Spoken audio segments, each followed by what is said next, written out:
obviously you're probably going to cut the these first 30 seconds or whatever. Yeah, okay. Just to recap where we were, we'll just introduce them. All right, so we're going to start from scratch? My friend. Take two? Take two. Well, we may, so we talked about, this is take two. He's from Honduras. He's an ex-Marine. He was 10 years old when he got here. Ex. Great. Perfect. No, I told you have to correct me now, because he's giving me the shit about it's a difference between ex and former. Okay, talk to the people, talk to the boys and girls in the peanut gallery, and explain to them, like you've explained to me 6 times, why I cannot call you an ex-Marine. Please, you have the stage. Well, I mean, like generally speaking, if you're dishonorably discharged, then it's not, you left in bad terms in the military and the Marine Corps in this particular case. So you're an ex-Marine, but if you left with good, honorable discharge, or administrative discharge, something like that. Basically, you're a former Marine. So there's definitely within the Marine Corps, obviously being biased. I can't speak for the Army or anybody else, but generally in the Marine Corps, we do like to make there's definitely there's a difference between being an ex and a former. I'm busy chewing, excuse me. So, he's an ex-Marine. I'm an ex-Marine, right? He's a former Marine. Let's clarify that. First of all, I didn't do anything bad. I left in good standing. He's in good standing. He can go back good anytime. Standings. I left. Yes, I did. So I'm not an ex-Marine as much as you want to keep calling me one.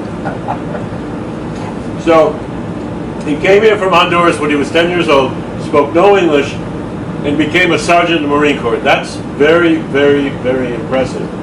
And just to add insult to injury, so to speak, we first met, I had a little cafe, a little espresso bar. I'm a coffee freak. I went to Italy to study coffee, sort of, kind of. Not really. Anyway, so he's going to school, he's parking cars. You see, he's got this exotic look, right? Exotic. So this is 2001. We all know what happened in 2001. So we don't know. 9/11. 9/11. So it's 2001. I'm right next door to the Jewish Federation in San Francisco on 131 Stewart Street. The name of the place is Palindrome. 131 is a palindrome. Amanda plan a canal Panama. Go hang a salami on the lasagna hog. UFO tofu. Irika Bakery. All palindromes. Anyway, beside the point. So one day I'm serving somebody coffee.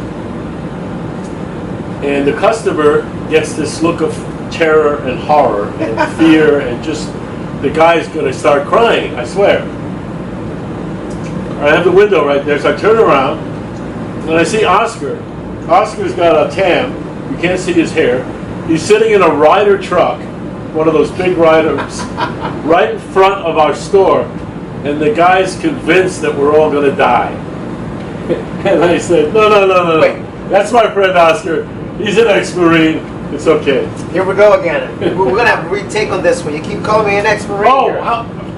Former Marine. I think we're going to have to do this to hold the interview. You just bitch slap me when I kick me. I'm just going to pull up more here. Yeah, so I can write here. I'm sorry. Okay, so, and this ex-Marine, you were telling of this former Marine. It's not funny now. It's not funny. Why are you laughing? This former, much respect. I really respect you, and just because English picking up here, force of habit. English is not my first language. I'm doing my best. That's so. Yes. Neither is mine. I know. Hello, two guys struggling. Maybe both of us together we can, make one or maybe figure it out. So here's the guy, and he's traveling, and he's getting hassled all the time. Remember? Do you want to talk about that? Is that okay? Getting hassled. Well, I mean, you also got or not. We can talk about bicycles. Well, I had a beard, so you're writing. I kind of fit the description of a particular culture that I'm completely the opposite of what I am.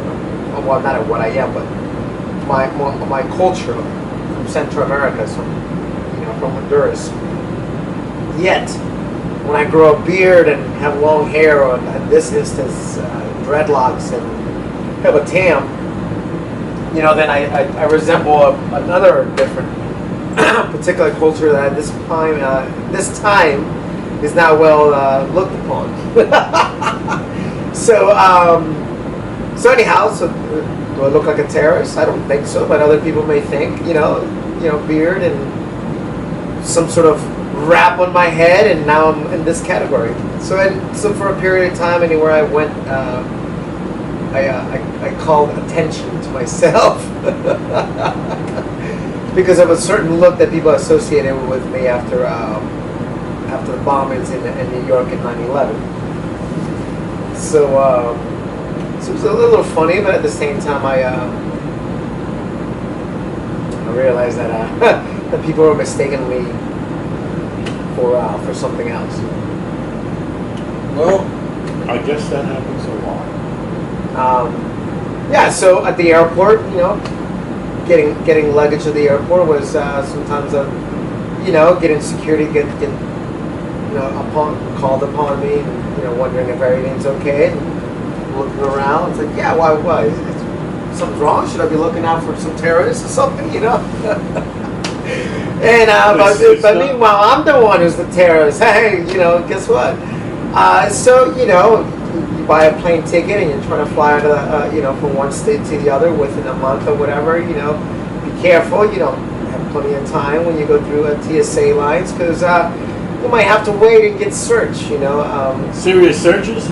Well, they stop me, they pull me over, they frisk me, and then it takes a minute, and then that's the same with you, or a little bit more elaborate? Well, basically, I was getting flagged. Yeah. I was getting flagged, And you don't think it was your name, you think it was the visual? I don't know. Maybe by purchasing a ticket within 2-3 weeks of the day that you're flying. I don't know. I have no idea. But it happened more than once. Maybe what happens is when you go through the TSA lines, they look, and when you purchase a ticket at TSA themselves, do not do that. The airline don't care. I don't think they care. Well, they care. They don't want you to blow up their plane. Well, then they would scrutinize everyone who just goes to the airport and buy a ticket in within an hour. Within an hour. But TSA might wonder, like, why is this guy showing up an hour before the flight? Oh, that's what you were doing. Not necessarily doing that, but okay. Well, I just you were engaging in suspicious behavior. Just to put it in a nutshell, I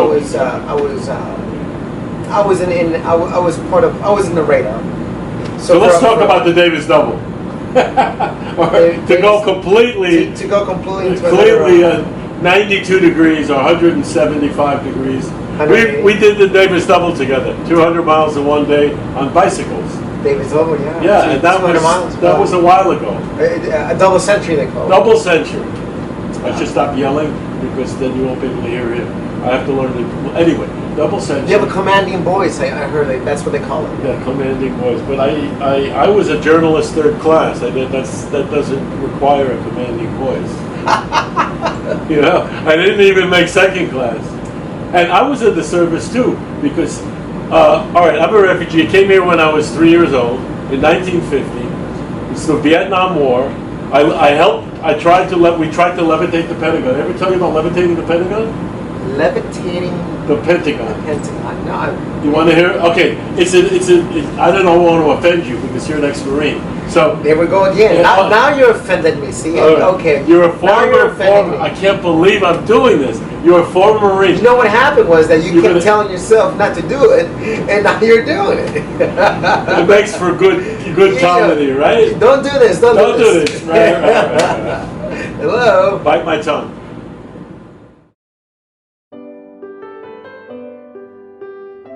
And now. Oh, okay. So it cuts off your legs, but it doesn't cut mine. You okay with that? What do you mean cuts off? Doesn't cut yours? How do you know? Here. Because I'm looking at the frame. Oh, yeah, I don't need my legs. It's got a feature. It's called Try Me feature, and so you have to disable that feature before you can use it. Are you serious? Yeah. How'd you find disable it? I read the instructions.